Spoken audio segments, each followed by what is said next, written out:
when will you I went finish? to Poland. It's about 7 to 8 months already. Yeah. I'm on my second semester Yeah. for my 2 years. Okay, it's 2 years. Ah, all right. So you will be there for all then for 2 years, for 4 semesters. Okay, cool. And then you're coming back and you'll change Thailand. I hope so. Like at least change the people's perspective. Well, I didn't think of. I didn't. I mean, I have a mission, but it doesn't mean like it has to be so big that I change the whole society or the whole community. Okay, But that's probably also difficult, right? for me, I think that if I show the people who surround me, Okay. and then started Like your from the sister. people who are around me, and then it just expands. Okay.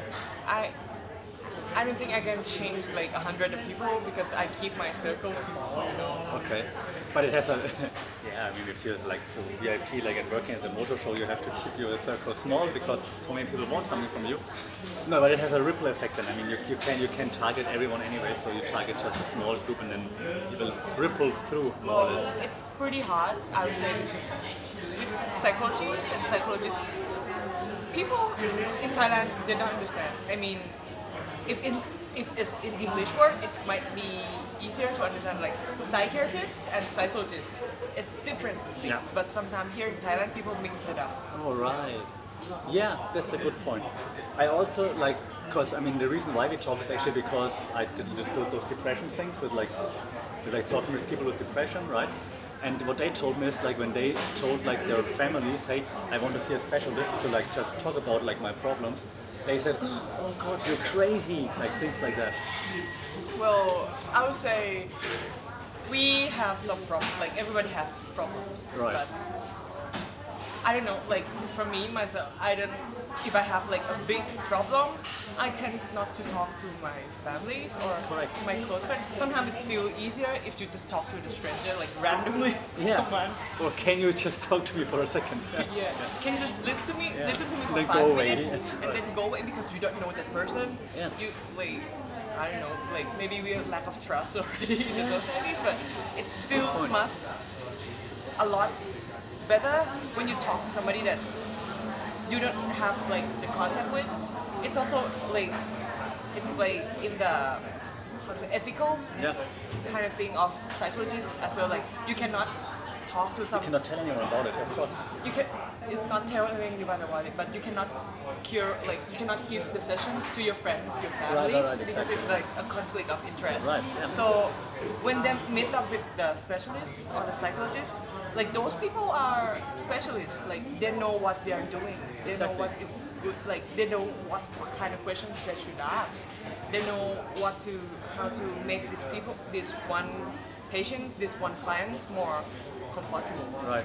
But as a family, like sometimes if I have a problem, I already know that my parents have something to worry Right. already. Okay, true, yeah. And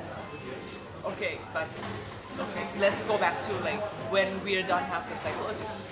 We have a grandparent, Yeah. like mommy and daddy go out and work, so the children stay with the grandparents. Yeah. But nowadays, like if I want to talk to my grandparents, I know by nature that my grandmom is like super stressful and worried about me if I tell her something like she's not going to be able to sleep for 3 days straight. So Right. I don't want to like burden her. Yeah. So I think the choice of psychologists is more like people are more comfortable that way because they don't have to bother their family Right. members and friends as well. Yeah, I agree. I also would say like that people working in the field, they are just more up to date with like what they should suggest to your family members. They will suggest things that they think are okay or that they are used from like tradition or whatever, but they don't know like the actual real answers or the Yes. so yeah. Maybe aside from make the depressions, like the clients or the patients understand what they are doing and what they need to face, we need to educate the families as well. That's actually one thing that others also said. They said like the problem is not only just what you said. Like I have problems with myself, but I cannot fix it because I have to worry about what my family is going through. Well, for me, I think one of the things is that like okay, in the Western cultures, Europe or America, sometimes they don't have this kind of problem. Why? Because Asian people live as extended families. Correct, I agree. So we have the hierarchy kind of things, and as the adult, like the elders in the families, if the youngers doesn't tell you something about what happened, they feel like they were neglected. Why they feel like they were less important. So sometimes they act like a little children. Like I do believe sometimes like that they say when you are grown up and you become an elder, your behavior become childish again. Agreed. So that's how I like. We need to explain to the elders in the families, and this, as I learn about the like in my program like master degree, there's a thing about adult teaching, like how you teach adult. Like adult needs to be respect, so they will listen. But so we have to find the way to make people educated more about the psychology of Thailand. But Right. that's the way. It's like how Right. to make it effective. But nowadays people like after they know that I'm doing psychology, it's Right. like they're coming and asking for help. I mean, I cannot help them, like truthfully. But one of the things that I have to cut all the part of like psychology student out. Yeah. I become other positions such as a friend, a sister, a mentor, like cut the part of psychology out, but just be more humanity. Listen to them. Like every time that somebody asking like for example, they would just message me like, do you have like a minute? And I was like, okay, like Yeah. what do you want to talk? So I was like, okay, I know you have a problem. I might not be able to help. But one thing that I can help is like I can help listening Right. to you. So they feel much better about that. So I think people need to be more kind Yeah. to others. People, you don't have to be understand. Right. You don't have to be understand. Like you will never be able to understand other people 100%. Right. And you don't need to have like an answer. You don't need to have a perfect Yeah. answer. You don't have to understand and you don't have to answer them back, but just need to listen Right. and know how to say it. I don't know the words, like you just need to listen and Yeah. know this is happening to them. But you don't have to understand why they are thinking like that. Right. Just know that this is happening Right. and they're going to hush you.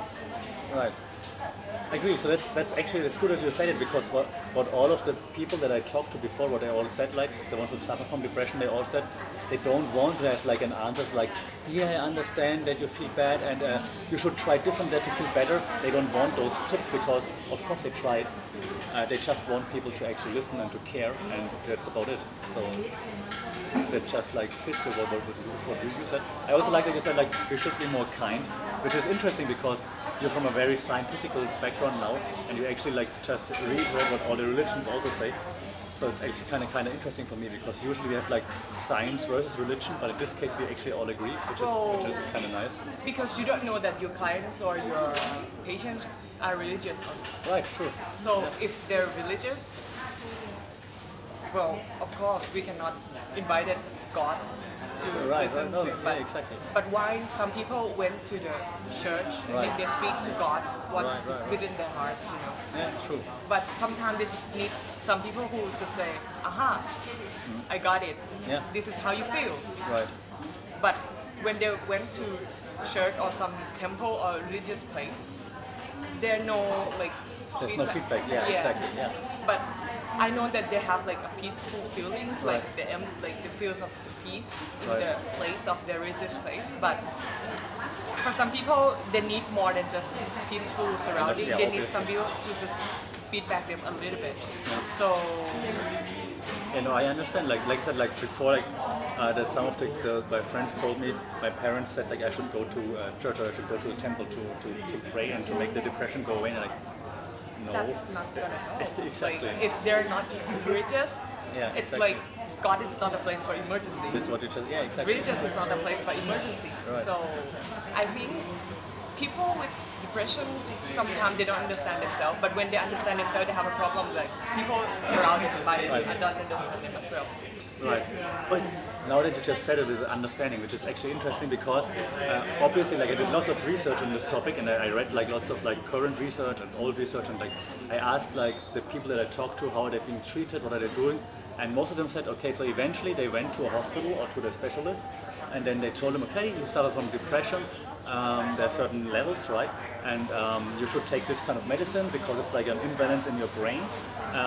Once you control this imbalance in your brain, you will feel better, and that's how we try to control your depression.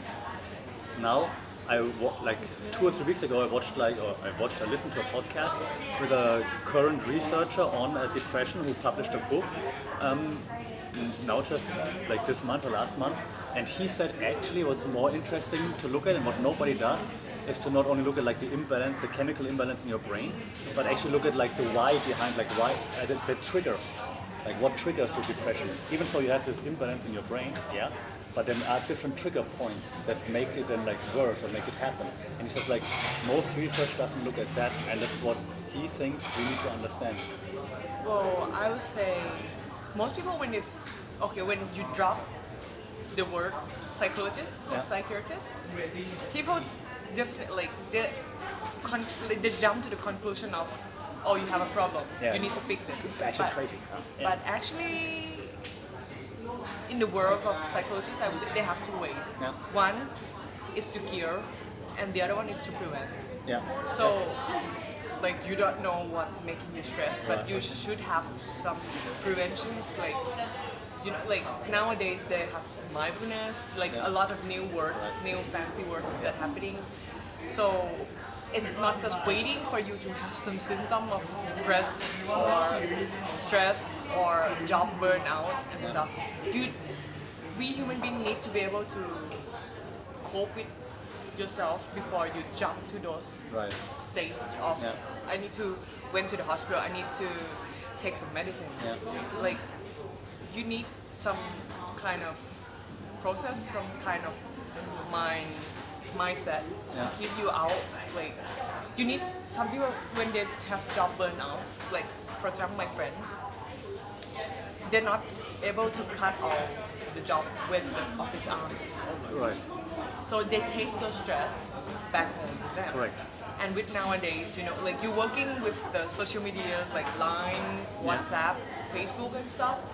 So, well, it's convenient, but at the same time, it's 24 hours, it's non-stop. You don't know, you're not able to differentiate the time of working and your life anymore. So work-life balance is failed.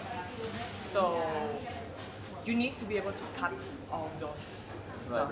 But then when you work in the office, you work as a team, you work as a department. So when somebody's still working and you're not working, there's some it's another imbalance. Comparison. Exactly. So it's pretty hard to live life balance. Correct. I kind of like that you said it right now because that's what I was teaching yesterday in like communication studies. It's about like this, like we're not like in like this work environment like 30% of the day, and then 30% of the day is like relaxing, and then another 30% is like, I don't know, friends or something. It's like now all just one big ball more or less. We're lining like that all the time. Like your boss sends you a line message at 10 p.m. like, hey, tomorrow I need this and that, and you're like, all right, and then you check emails and stuff like this. Before I went to study abroad, like before I continued my master degree, I used to work for freelance. And we living in the same bedroom, and she said that when I was sleeping, I was like this, tense up. When the sound of the cell phone is shaking, like vibrating, like every time I hear that, I tense it up, like because I'm so worried about the work. So me as well, I need to learn how to like work and life balance. Definitely, People tends to think about others people and not forgetting about themselves. So it's pretty hard, and it's psychology is individual. Exactly. That's the thing. There is it's we do some research, we do some paper, but that's the average. So with the average, when we trying to do the methodologies and statistics Yeah. kind of thing. What we do, like first thing that we do, what are we doing? We delete the outliers, right? Yeah. But the outliers is important. Exactly. So when we conclude in some paper, well, it's the average thing that describe like the general of people. But Yeah. my question is, how many percent of the general of the people that you're speaking with? Yeah. And how many percent of people going to be the general one when they walk in? Exactly. Right. Why? Can you be sure it's not an outlier that comes to see it as a problem? Yeah. Correct. Yeah. That's interesting. Yeah. That goes hand in hand with like understanding like what triggers those people into like the depression, for example. That's why they use the interview Yeah. because you can talk to Right. the clients and then the patient. Yeah. So you can talk to them and you will know like first of all what is their characteristic. Yeah. Like they will show some signs. Like we human beings saying something without saying anything. True. Yeah. Yeah. Understand. That's interesting. I'm just like in my head right now. I'm combining this to like what I'm doing right now with like communication side. When you say like we human beings also communicate without talking, right? Because it's also what I was doing right But now. the thing is that one of my teachers says when people met with psychologists outside of the clinic and stuff, when she tells somebody like I'm psychologist, people was like, oh, so you know now what I'm thinking, right? Right. So it's kind of a joke a little bit. Like Yeah. she said, I'm not certified by Hogwarts, I cannot do that. Right. So we cannot do that. We cannot jump to the conclusion. The observations take time. Exactly. To take a sessions to be able to like shut down like what is the symptom, what this is the possibilities, It also takes time, I It think, takes for, time. for people to open up. and if you can jump to the conclusion quickly, please assume that that conclusion is false. It's wrong. Yeah, I think so too. I think it also takes time for the client to open up. Like if I would walk to, let's say, into your office and I'm like, you're like, okay, what's your problem? Like, I'm fine. I don't think that people will share right away. So it takes just some time to establish like rapport and trust and everything. What I'm studying is more like doing the research Right. report. So what I'm doing is reading a lot of paper, but for the diagnosis part and for the clinic part, it's the clinical major. Yeah, sure, yeah. So for my majors, it's more like study the overall Yeah. behavior of people in the societies, Yeah. which is we have a lot of societies, you know. True. Which Lots of way differences, did you yeah. targeting? Right. So I'm trying to combine the thing that I like with Yeah. the psychologist because I would think it's one of the way that we can solve the problem. For example, Thai people or Asian, I don't know about other Asian country, but for Thai people, we like to do things as a mainstream. Yes. Like when for example, a lot of students have a good grades in school. They have like pretty like full straight GPA. Not in my But- classes, but yes, okay. But they have a problem of what you want to study, what majors you Oh want to yeah, choose. right. So that's one of the weak points. We have career development class, Right. but most of the things that the student doing in that class is sleeping because they are tired from studying at the other class. So they're having a problem of that. Even Right. though some teacher, like I know a lot of good like career development guidance teachers that they use like the questionnaire, Yeah. like psychologist way, to check which skills that the Yeah. student have and try to put those skills to match with the faculties and the job that Yeah. those students can do in the future. The problem is the student doesn't know what they're going to face in the university and what they are able to work in the future. But when they understand that, the parents come. I don't want my children to study this. I don't want my children to Yeah, become my this. children should be a doctor or a lawyer or something. Yeah, it's kind of those things, but it doesn't about the job or the professions that the next generation target to, but also Yeah. the qualities of those jobs as well. Agree. So I think you can do some experiment, like if you let the primary student or high school student name the faculties or name of the job, Yeah. the professions. I don't think they can name more than 50. No way. Yeah. No. There would be a lot already. Yeah. So they don't know what they're capable of Yeah. and what the society has to offer them. I agree. That's why that's the first thing that I choose psychology. Yeah. But as I learn more in my faculties, like right now, at first I think that I like to be a teacher. I like to guide the student. Yeah. But the thing is, I'm in love more to the developmental psychology. Okay. It's not just the study part, or Yeah. not just only the education part. Yeah. But I like to see people develop, Yeah. people that can help. Then I try to match with the thing that I love sport, Yeah. obviously. So developmental and sport psychology is kind of like the answer that I'm looking for. Okay. Because I believe that educational, there's a lot of people doing Yeah. that already. But with the sport, Especially in Thailand, I think there's not much.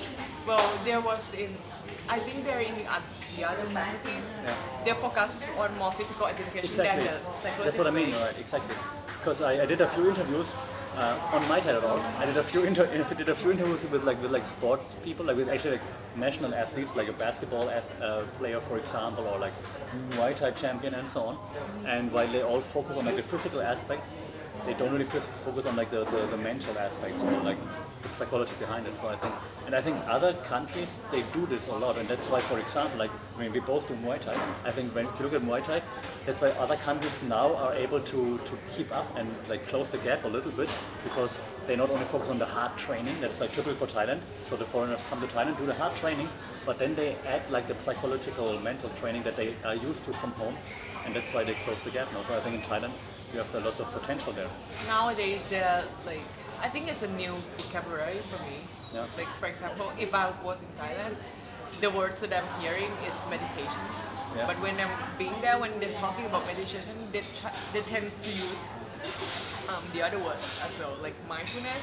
Right. And I was like, okay, what is the difference? So I tried to study of it as well. And actually, my thesis is going to be about mindfulness on the abilities of the athletes. Oh yeah, interesting. It's good. Yeah, I mean, I'm far away from being an athlete, but I used to like do it like more seriously back then, and we had like a very good like volleyball coach from the Russian national team back then, and he did like lots of mindfulness training with us. And at first we thought like, what the heck, man? And then he's like, no, just trust me. And then we would just like also meditation and things This like is this. one of the hardest part as well. Like, as the athlete, you have to trust the one. Exactly. Like, sometimes it sounds unbelievable. Right. It's, are you sure this is the right way? And then you have to like Yeah. do it something. Yeah, we started with like guided meditation. We were like, what the heck? He said, no, now everybody lay down and dim the light and played some strange music. Like, what the frick is, what are you doing? It was like once you trust, it's good though. Like once you understand, it's good. Again, those kind of method, it's about the individual. But, as well. of course, Like, yeah. You cannot say it works for everybody. Yeah. if you see like two famous athletes Right. in our era, Yeah. Michael Phelps and Usain Bolt, those two have totally different ways Of course, yeah. preparing before I agree, they yeah. went on the match. Like Usain Bolt, he's more lively, he playing with yeah. everybody, he doing some pose. Right, you know? right. And in the other hand, Michael Phelps was listening to the classic song and then just, calm. And so it's different. Depends Yeah, on people. crazy. I even find it very interesting looking at like sports, like what people do to like. I ask every athlete that I interview. I ask them like, what are you doing right before it starts? The basketball player, the Muay Thai fighter. Like, do you listen to music? Do you need to get like psyched up and listen to like, I don't know, Eminem or something? Or what are you doing? And it's like always very different. It's just crazy. So it's like the impact of like and the individual is just. So I think that makes your job or like your future job so difficult because you can't just fix society. You have to like really look at like the But individual people. for me, I do believe that sport can help release stress as well. Even though you doesn't like it, like you don't have to be the one who's playing on the field, but as you watching it, Yeah. like you're the one who witnessed what is happening in the it's help release the stress. I agree. I agree. Yeah. But Thai people does, I don't know, like for me, I don't see people really do the exercise. It's more like a trend here. Yes. I don't want to say something bad because I mean, still moving somehow is probably better than not doing anything at all.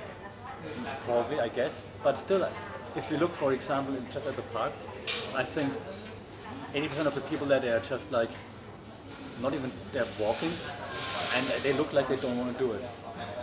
And so I think it's just like, yeah, following the trend just because it's a trend right now.